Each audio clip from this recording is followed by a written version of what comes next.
Hello students, welcome back again all of you. मैं M M Ali sir और हमारा खूबसूरत सा channel M M Ali physics में आपका स्वागत है। तो आज मैं लेकर के आया हूं इलेक्ट्रिक फील्ड का लेक्चर नंबर 10 और सीरीज ऑफ इलेक्ट्रोस्टैटिक्स का लेक्चर नंबर 21, जिसमें आज मैं बात करने वाला हूं find the electric field intensity eight on axial line of an electric dipole. मतलब एक्सियल लाइन के ऊपर इलेक्ट्रिक फील्ड कैसे फाइंड किया जाएगा, डायपोल के एक्सियल लाइन के ऊपर हम लोग इलेक्ट्रिक फील्ड कैसे फाइंड करेंगे। तो आज हम लोग इसी क्वेश्चंस को सीखेंगे, जो कि काफी इंपॉर्टेंट क्वेश्चन है। बोर्ड में क्वेश्चन कई बार आ चुका है, तो एक एक पॉइंट को अच्छे से देखिए। ये मेरा वादा है आपसे कि एक एक पॉइंट को मैं पूरा 100% सिखा दूंगा। तो कॉपी कलम फटाफट निकाल लीजिए और एक एक पॉइंट को अच्छे से देखिए और फिर आगे बढ़िए। तो आइए शुरू करते हैं आज का लेक्चर।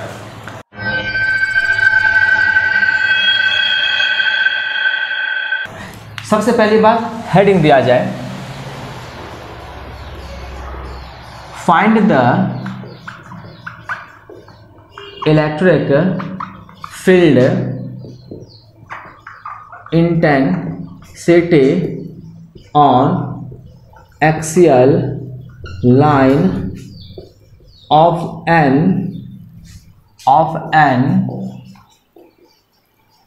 Electric dipole. बहुत ही इंपॉर्टेंट क्वेश्चन है, काफी वेरी क्वेश्चन है। तो इस क्वेश्चन को अच्छे से बच्चों देखिए, एक एक पॉइंट को नोट कीजिए, ठीक है। ये बोर्ड में कई दफा पूछ चुका है, पूछेगा, तो इसीलिए एक एक पॉइंट को सीखिए। क्या कह रहा है? Find the electric field intensity. Electric field intensity आपको निकालना है on axial line of an electric dipole, electric dipole के एक्सियल लाइन पर। अब इसमें क्वेश्चन को थोड़ा गौर से पहले समझ लें, फिर आगे हम लोग बात करेंगे, क्योंकि इसी तरह के क्वेश्चन और आता है। Electric field intensity on equatorial line of an electric dipole या perpendicular bisector line of an electric dipole. तो बच्चे इसमें कभी कभी कंफ्यूज आ जाते हैं। मीनिंग ये हुआ कि एक्सियल लाइन और equatorial line at any point, ये तीन तरह के क्वेश्चन आते हैं। तीनों क्वेश्चन को समझने की कोशिश कीजिए। तो अभी जो मैं बात कर रहा हूँ वो किसके ऊपर कर रहा हूँ? तो एक्सियल लाइन। इस पॉइंट को जरूर ध्यान में दीजिएगा कि हमें किस जगह की बात किया जा रहा है मेरे साथ। एक्सियल लाइन की बात किया जा रहा है या इक्वेटोरियल लाइन की बात की जा रही है मेरे साथ, ठीक है। लेकिन सभी क्वेश्चन में इलेक्ट्रिक फील्ड इंटेंसिटी ये वर्ड हमेशा रहेगा, तीनों क्वेश्चंस के अंदर ये चीज आएगा। एक चीज और ध्यान दीजिएगा, कभी कभी यहाँ फाइंड के जगह पे कैलकुलेट वर्ड का भी यूज किया जा सकता है या डिड्यूस वर्ड का भी यूज किया जा सकता है। Deduce the electric field intensity या calculate the electric field intensity, right. तो ये दो तीन वर्ड का यूज किया जाता है, आप इसको समझ लें। मीनिंग सबका एक ही होता है और ये भी क्वेश्चन में, तीनों क्वेश्चन में रहेगा सेम टू सेम। और चेंज क्या होगा? ये एक्सियल के जगह पे इक्वेटोरियल या at any point word use किया जा सकता है और ये चीज सेम टू सेम रहेगा ऑफ एन इलेक्ट्रिक डायपोल। तो पहला काम क्या करना है कि अपन को एक इलेक्ट्रिक डायपोल बनाना है। और डायपोल बनाने के लिए आप इससे पहले डायपोल के बारे में पढ़ चुके हो। डायपोल क्या होता है आप इसके बारे में पहले पढ़ चुके हो, ठीक है। डायपोल किसको कहते हैं? जो अपने पास pair of equal and opposite point charge को रखता है, उसको ही हम लोग इलेक्ट्रिक डायपोल कहते हैं। जैसा कि आप देख रहे हो, एक नेगेटिव चार्ज है, एक पॉजिटिव चार्ज हुआ। दो चार्ज हमने ले लिया और दोनों चार्ज का मैग्नीट्यूड बिल्कुल सेम है। अगर डायपोल के क्वेश्चन से अगर आपको नहीं समझ में आ रहा है डायपोल होता क्या है, तो इसे जस्ट पीछे वाला लेक्चर देखिएगा, डायपोल इलेक्ट्रिक डायपोल टाइप कीजिएगा, आपको मिल जाएगा इलेक्ट्रिक डायपोल का क्वेश्चन वीडियो। उस वीडियो को जरूर देखिए। तो बात ये होगी, डायपोल ऐसे सुन लीजिए, समझ लीजिए, समझ में आ जाएगा। डायपोल उसको कहते हैं जिसके पास दो चार्जेस हों और उन दोनों चार्ज का मैग्नीट्यूड सेम हो और उसके नेचर अपोजिट हो। एक पॉजिटिव हो तो दूसरा नेगेटिव चार्ज हो, इसे हम डायपोल कहते हैं। तो this is your dipole, okay. अब इस डायपोल का लेंथ कितना होगा? This is the length 2a या 2x या 2l हम लोग लिखते हैं, राइट। और डायपोल के बीच में एक पॉइंट होगा which is called centre of dipole.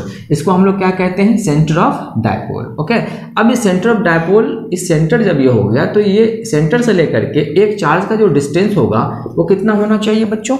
ये होना चाहिए। फिर दूसरे चार्ज का डिस्टेंस कितना होना चाहिए?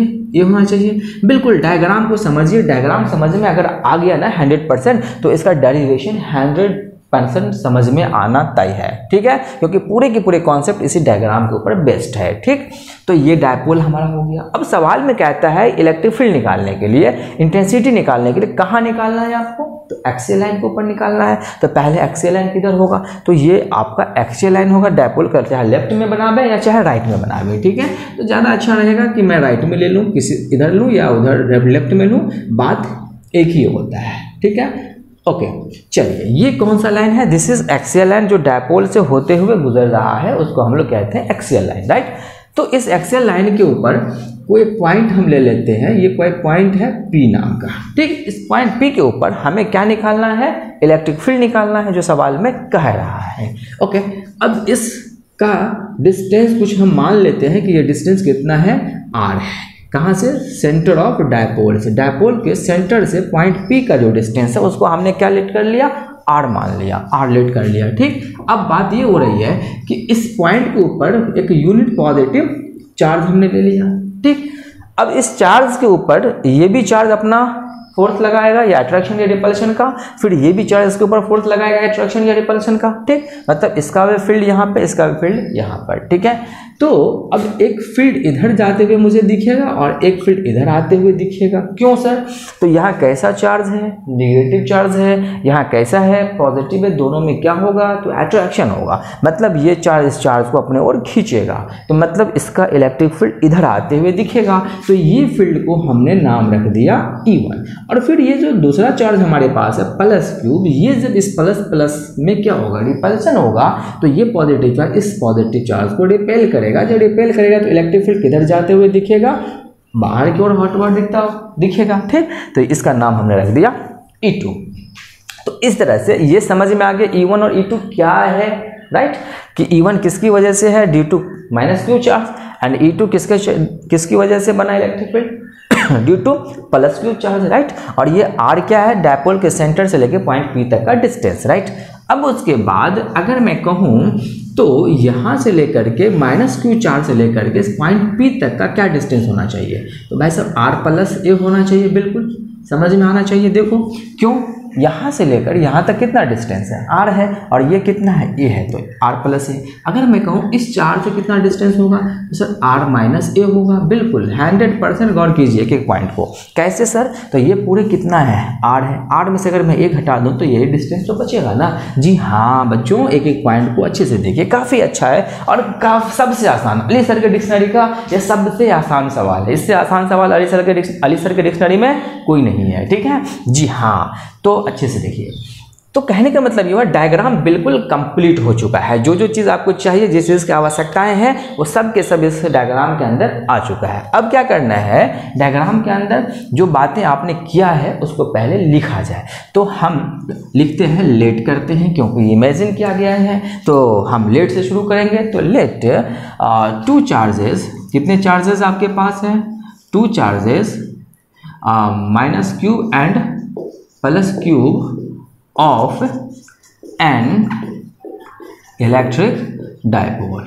एक इलेक्ट्रिक डायपोल के पास के 2 चार्जेस है हमारे पास, एक पॉजिटिव दूसरा निगेटिव। अच्छा 2a क्या है इसमें? लेंथ ऑफ डायपोल या डिस्टेंस ऑफ डायपोल, ठीक है। लेंथ ऑफ डायपोल, ठीक। डायपोल का ये क्या है? 2 है, लेंथ है। ओके, R क्या है? R क्या है बताओ? एक डिस्टेंस है, ये भी एक डिस्टेंस कही है, इसको लेंथ कही है, ठीक। तो ये एक डिस्टेंस है, कहाँ से? डिस्टेंस बिटवीन कहाँ से कहाँ तक बताओ? O टू कहाँ तक? P तक। और कीजिए O कहाँ है भाई साहब? ये रहा आपका O से लेकर के इस P तक के जो डिस्टेंस है वो क्या है? R है, ठीक है। और भी कुछ लिखने के लिए बहुत कुछ लिखा जा सकता है। तो A क्या है? सेंटर ऑफ डायपोल से माइनस क्यू या प्लस क्यू के बीच का डिस्टेंस है। 2a, ढेर सारी बातें आप यहाँ पे लिख सकते हो, ठीक है। E1 क्या है? इलेक्ट्रिक फील्ड है, ड्यू टू किसके द्वारा? माइनस क्यू चार्ज के द्वारा। E2 क्या है? इलेक्ट्रिक फील्ड है, किसके द्वारा? प्लस क्यू चार्ज के द्वारा। ये भी लिख सकते हो, लेकिन ये काफ़ी है, इनफ है। 2-3 बातें जो इंपॉर्टेंट है उसको मैंने लिख दिया। अब क्या करना है? शुरू ये करना है कि इसको कैलकुलेट करना है, इसका फॉर्मूला क्या आएगा जो मुझे कह रहा है निकालने के लिए, फाइंड करना है इलेक्ट्रिक फील्ड, वो फाइंड करने के लिए चलते हैं। तो सबसे पहला पॉइंट अगर मैं कहूँ कि if E1 be the electric field intensity, और किसी EFI electric field intensity. If E1 be the electric field intensity, E1 हमारा क्या है? इलेक्ट्रिक फील्ड इंटेंसिटी है। कहाँ पर है? तो एट P के ऊपर है, किसके द्वारा है? Due to minus Q charge. गौर कीजिए बच्चों, तो माइनस क्यू चार्ज के द्वारा, ठीक। तो गौर कीजिए, आप इससे पहले क्वेश्चन पढ़े होंगे, electric field intensity due to a point charge, right. जी हाँ, ध्यान दीजिए बच्चों कि एक पॉइंट चार्ज के द्वारा इलेक्ट्रिक फील्ड कैसे कैलकुलेट किया जाता है।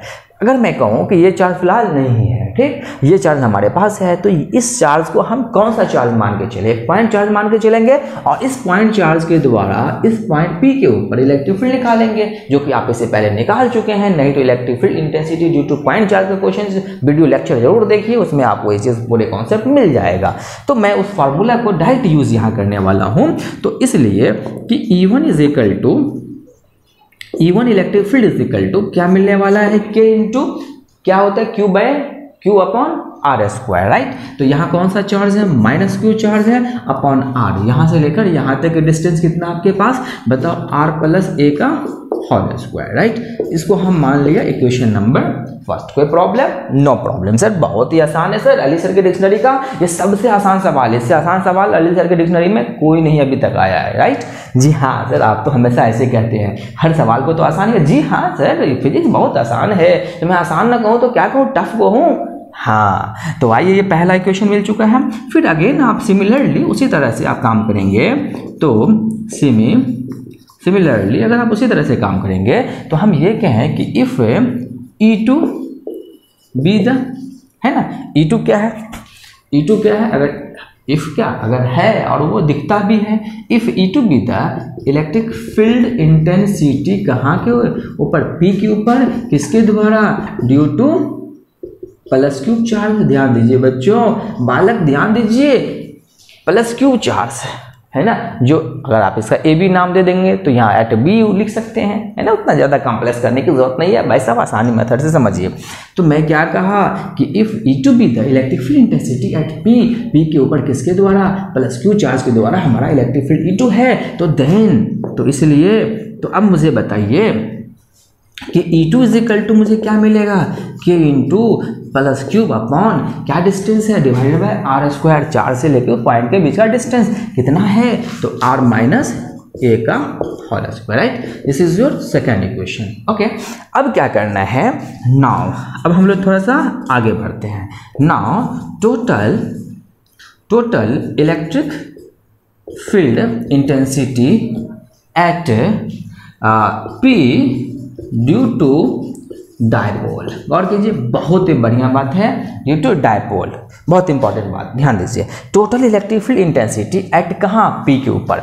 ये तो हमें मिला है इक्वेशन 1 और इक्वेशन 2 जो मिला है वो दो अलग अलग चार्जेस के द्वारा मुझे मिला है, राइट। लेकिन मुझे तो पूरे डायपोल के द्वारा चाहिए ना, क्योंकि मेरा सवाल ही कहता है find the electric field intensity on axial line of an electric dipole, right. तो हम बात कर रहे हैं total electric field intensity at P due to dipole के द्वारा, या आप कहें due to minus Q charge and plus Q charge भी कह सकते हैं, अलग अलग लिखना हो तो लिख सकते हैं, क्योंकि माइनस और प्लस दोनों चार्ज ही तो डायपोल बना है, राइट। तो इसलिए सिंस नेट इलेक्ट्रिक फील्ड या टोटल इलेक्ट्रिक फील्ड कहें आप, इसको नेट भी लिख सकते हैं यहाँ पे, राइट। तो is equal to E1 plus क्या होगा भाई साहब, E2। अब E1 और E2 दोनों इक्वेशन का जो वैल्यू है इक्वेशन 1 और 2 से, दोनों को यहाँ पुट कीजिए, कैलकुलेट कीजिए, आगे बढ़ाइए, फिर रिजल्ट मिलेगा आपको। ओके, तो जल्दी नोट कीजिए इसको, फिर हम बात करते हैं। ओके, हो गया, चलिए आइए मिटा दूँ, ठीक, चलिए आगे देखिए क्या क्या और भी इसमें है। सॉरी, चलिए अब इसके अंदर ये जो इक्वेशन आपका है, इसमें E1 का वैल्यू हमारे पास क्या निकल के आया है, K into minus cube upon R plus A का होल स्क्वायर प्लस E2 का वैल्यू कितना निकल के आया है, K into plus cube upon R minus A का होल स्क्वायर, राइट। अब इसको कैलकुलेट कीजिए थोड़ा, दोनों में से हम K क्यूब अगर कॉमन ले लेता हूँ तो क्या दिक्कत है जनाब, हो सकता है ना K क्यूब। ओके, इसको पहले लिख देता हूँ 1 अपॉन R माइनस ए का होल स्क्वायर, प्लस वाला टर्म है इसको पहले लिख दिया, राइट, और इसको उसके बाद लिख दिया माइनस वाले को, माइनस R प्लस ए का होल स्क्वायर, ठीक। अब थोड़ा सा नीचे साफ कर दो भाई।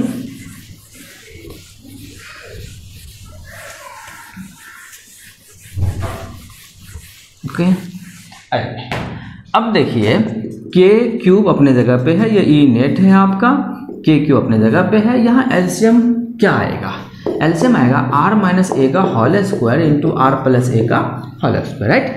अब यहाँ इससे डिवाइड हो जाएगा, ये खत्म हो जाएगा, ये बचेगा, इसको यहाँ लिखेंगे तो आर प्लस ए का क्या होगा बताओ, होल स्क्वायर, और माइनस आर माइनस ए का होल स्क्वायर, ये वाला खत्म, इससे मल्टीप्लाई कर देंगे तो ये हमारा आगे बढ़ा इक्वेशन। तो के क्यूब इंटू अंदर ब्रैकेट ए प्लस बी का होल स्क्वायर, तो R square plus A square plus 2 और माइनस ए माइनस बी का होल स्क्वायर, और माइनस से मल्टीप्लाई करेंगे तो R square plus minus A square और माइनस 2a भी, तो माइनस माइनस क्या हो जाएगा प्लस 2ar। कोई दिक्कत, नो प्रॉब्लम सर, है ना। a प्लस बी का a माइनस बी का होल स्क्वायर, तो a square plus B square minus 2ab होगा, और इस माइनस से सबको मल्टीप्लाई करेंगे तो ये प्लस में होगा तो माइनस हो जाएगा, ये प्लस में होगा तो माइनस हो जाएगा, और ये माइनस में होगा तो प्लस हो गया, ठीक। अब इसको दोनों स्क्वायर को कॉमन ले लूँ तो a plus B into A minus B का फॉर्मूला क्या होगा, R square minus A square का होल स्क्वायर। ओके, कोई प्रॉब्लम, नो सर। चलिए आगे बढ़िए, तो इसको इससे खत्म कर दीजिए, इसको इससे खत्म कर दीजिए, तब आपके पास बचा क्या, K cube into 4ar divided by R square minus A square का होल स्क्वायर। ये आपको ई नेट आया, लेकिन क्या सर ये फार्मूला हुआ, नहीं सर, अभी ये फार्मूला नहीं हुआ। या इसको थोड़ा सा और आगे बढ़ा देता हूँ, 1 सेकेंड, थोड़ा सा इसको और आगे बढ़ाइए, क्या हो सकता है इसको आगे, तो के को के रहने देता हूँ मैं, और ऐसा करूँ कि क्यूब इंटू 2a को एक साथ लिख देता हूँ, और इंटू 2 को r को एक साथ लिख दिया, और divided by R square minus A square का होल स्क्वायर। कोई प्रॉब्लम नहीं सर। अब ऐसा क्यों किया, तो ये बात आप देख लीजिए थोड़ा सा, क्यों किया, तो E net is equal to के तो के रहेगा, और क्यूब इंटू 2a बराबर क्या होता है, डायपोल मोमेंट, इसको p से लिखते हैं, तो p यहाँ लिख दीजिए के इंटू p इंटू 2r, और whole divided by R square minus A square का होल स्क्वायर। तो इसको हम क्या लिख सकते हैं, K into 2p R divided by R square minus A square का होल स्क्वायर। तो क्या यही फाइनल रिजल्ट होता है, नहीं सर, ये मेरा फाइनल रिजल्ट नहीं होता है। तो जल्दी इसको लिखिए, फिर मैं आपको फाइनल रिजल्ट की ओर ले चलता हूँ, ठीक है। अभी बिल्कुल 5 नंबर में क्वेश्चन बोर्ड में आता है, तो एक पॉइंट को अच्छे से देखिए, काफ़ी आसान है, कुछ भी नहीं है। पहले 2 इक्वेशन बनाइए, इलेक्ट्रिक फील्ड E1 निकालिए, फिर E2 निकालिए ड्यू पॉइंट चार्ज के द्वारा, और फिर नेट के लिए दोनों को जोड़ दीजिए, दोनों को ऐड कर दीजिए, और फिर उसको मैथमेटिकल कैलकुलेशन कर दीजिए, मैथमेटिकल ऑपरेशन कर दीजिए, फिर आपको यहाँ तक मिल जाएगा। अब इसके बाद हम लोग आगे कैसे बढ़ेंगे, तो वो आपको टेक्निक बताता हूँ, जल्दी से नोट कीजिए इसको, ठीक है, हो गया। चलिए ओके बच्चों, आइए अब देखिए फाइनल रिजल्ट क्या आता है, और क्या उस पर सवाल भी आएगा, जी हाँ, उस पर न्यूमेरिकल भी आएगा, मैं वो भी दिखाऊंगा। अब अगर कहूँ कि if R much greater than A, मतलब ये कि आर जो है बहुत दूर चला जाए, मतलब समझ में आया मैंने कितना खींचा, मतलब बहुत दूर चला जाए, तो ए जो है, ये जो ए डिस्टेंस है वो आर के कंपैरिजन में क्या होगा, मतलब ये कि आर स्क्वायर, यहाँ जो आपको दिख रहा है R square minus A square जो है, देन तब ये जो वैल्यू है इज अप्रॉक्सिमेटली क्या हो जाएगा, आर स्क्वायर। मतलब क्या हुआ, आर बहुत बड़ा है तो ए क्या है, बहुत ही छोटा है, इतना छोटा है कि आर स्क्वायर अप्रॉक्सिमेटली क्या देगा, आर स्क्वायर देगा। तो इसलिए सिंस हम कहें कि नेट इलेक्ट्रिक फील्ड क्या मिलने वाला है, तो K into P into 2r divided by R square की जगह पे क्या मिलेगा बताओ, या इसको यहाँ से लीजिए, के into 2p r divided by क्या होगा, आर स्क्वायर, और इसका होल स्क्वायर। तो k into 2p r divided by r का पावर कितना होगा, 4, तो मतलब एक r कैंसिल हो जाएगा। तो इस प्रकार E नेट जो है एक्सियल लाइन के ऊपर आपको क्या मिलेगा, k into 2p upon r cube, right. तो ये रहा आपका फाइनल रिजल्ट। ओके, अब देखिए ये फाइनल रिजल्ट तो आ गया, इसमें बहुत इंपॉर्टेंट बात ये है ऑब्जेक्टिव के लिए, वो क्या है थोड़ा ध्यान दीजिएगा। ऑब्जेक्टिव के लिए इंपॉर्टेंट पॉइंट क्या हो सकता है कि इसमें जो आपको दिख रहा है कि ये जो एक्सियल लाइन पे जो आपको रिजल्ट आ रहा है is direct inversely proportional to क्या होगा, आर क्यूब। ये बहुत इंपॉर्टेंट है फॉर ऑब्जेक्टिव। ऑब्जेक्टिव के लिए बहुत इंपॉर्टेंट है, क्वेश्चंस आ चुका है, आता है, बोर्ड में भी आता है, छोटे छोटे कंपटीशन में भी आता है कि एक्सियल लाइन पर जो डायपोल के इलेक्ट्रिक फील्ड होता है, या इक्वेटोरियल की भी बात किया जाए या एनी पॉइंट की बात की जाए, सब जगह यही रिजल्ट आता है, वो inversely proportional to R cube, right. तो अगर डायपोल वर्ड ऐड हो गया तो inversely proportional to R cube, लेकिन एनी पॉइंट हो तब वहाँ क्या मतलब ड्यू टू पॉइंट चार्ज हो तो क्या होगा, आर स्क्वायर है। अगर डायपोल वर्ड आ गया तो आर क्यूब होगा, राइट। तो अब बात ये है कि एक्सियल लाइन के ऊपर जो इलेक्ट्रिक फील्ड होगा वो inversely proportional to R cube, और क्या होगा कि एक्सियल लाइन के ऊपर जो इलेक्ट्रिक फील्ड है वो डायरेक्टली प्रोपोर्शनल टू किसके है, पी, डायपोल मोमेंट के, राइट।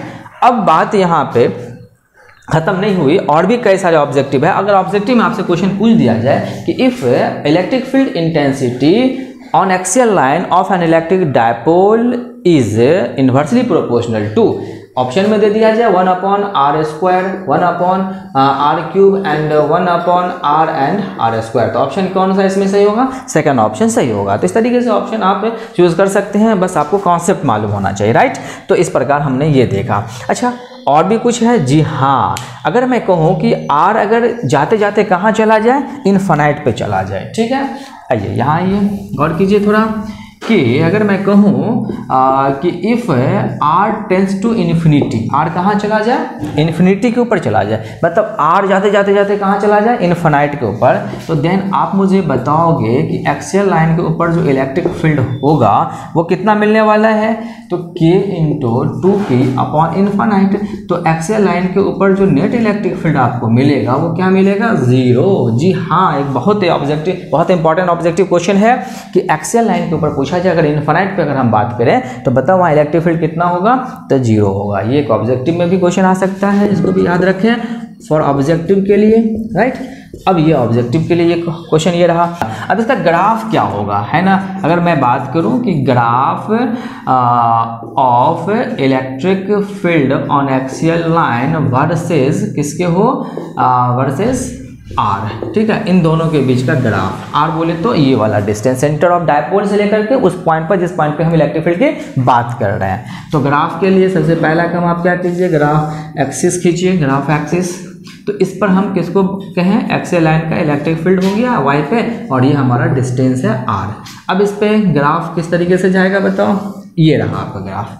अब ये जैसे जैसे आगे हम बढ़ रहे हैं, डिस्टेंस मेरा बढ़ता जा रहा है, वैसे वैसे इलेक्ट्रिक फील्ड क्या हो रहा है, घटते घटते घटते घटते जब हम इनफाइनाइट पे पहुंच जाएंगे, तो इनफाइनाइट पे जब हमारा डिस्टेंस पहुंच जाएगा तो इलेक्ट्रिक फील्ड क्या मिलेगा, बिल्कुल 0 हो जाएगा। तो ये रहा इसका ग्राफ। तो जल्दी कीजिए, इसको नोट कीजिए, फिर हम बात करते हैं आगे न्यूमेरिकल की।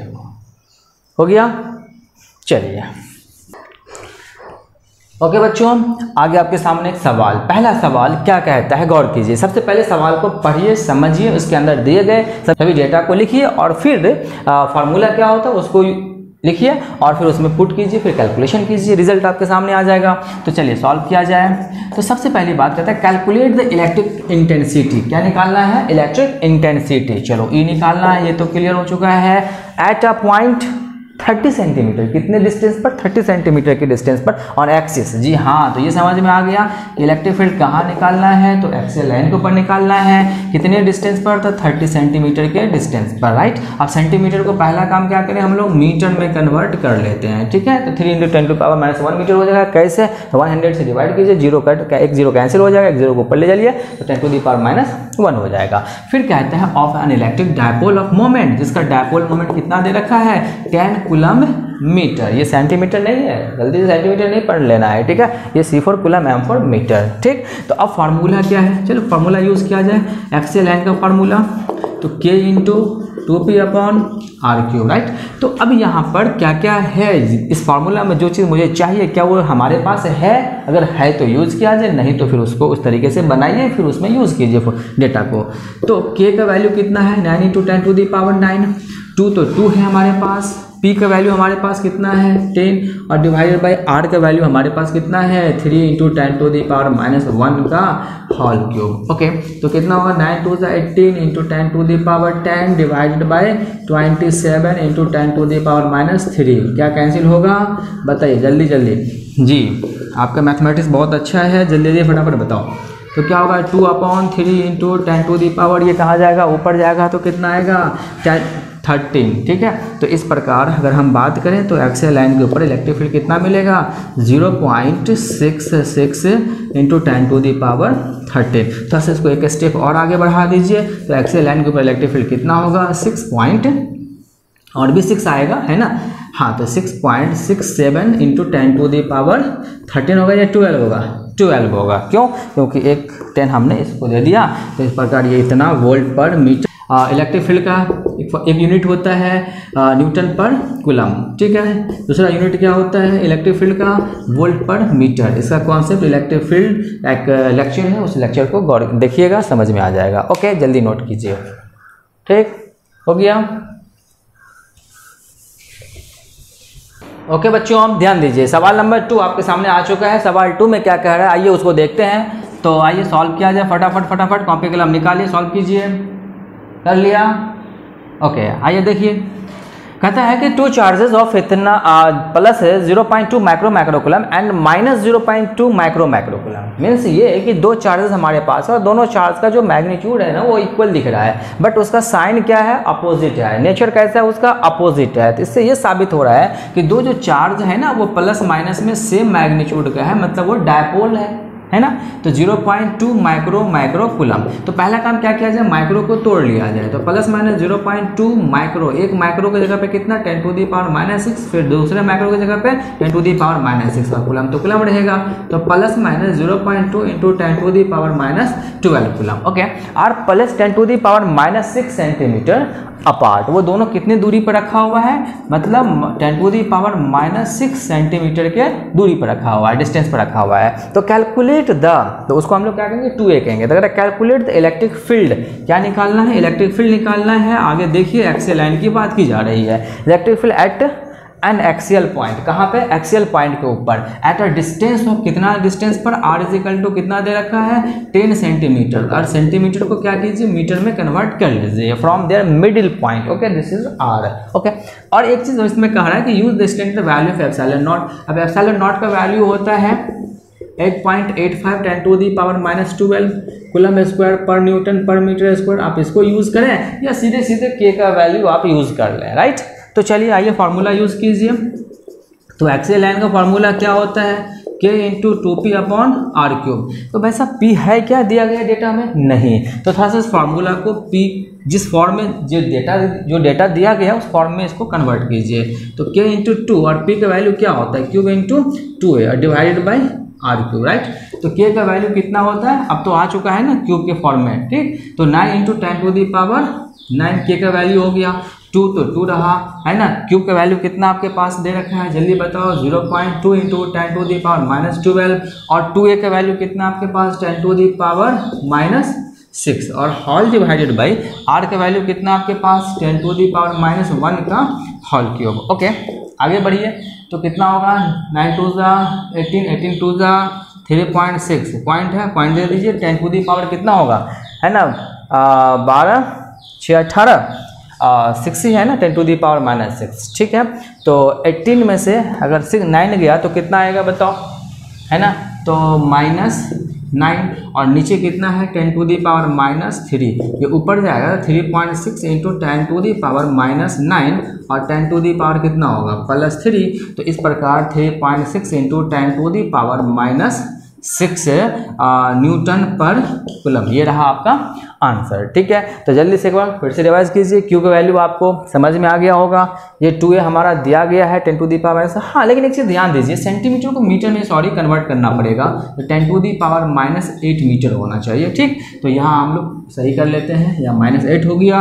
ओके, तो कितना होगा जल्दी बताओ। 20 में से 9 गया तो 11, है ना। 20 में से 9 गया तो 11, यहाँ रहा आपका ये 11, ये रहा -+3, कितना होगा जल्दी बताओ 8 3 11, ये रहा आपका आंसर। ओके, तो इस प्रकार हम लोगों ने क्या देखा, एक्सियल लाइन का पूरा डेरिवेशन देखा कि इज इक्वल टू कितना निकल गया k into 2p/r² r³। This is a very important formula. उसमें हम लोग ग्राफ भी देखा, उसका छोटे छोटे 2-3 ऑब्जेक्टिव भी देखा और 2 क्वेश्चंस भी हम लोगों ने इस पे कर लिया।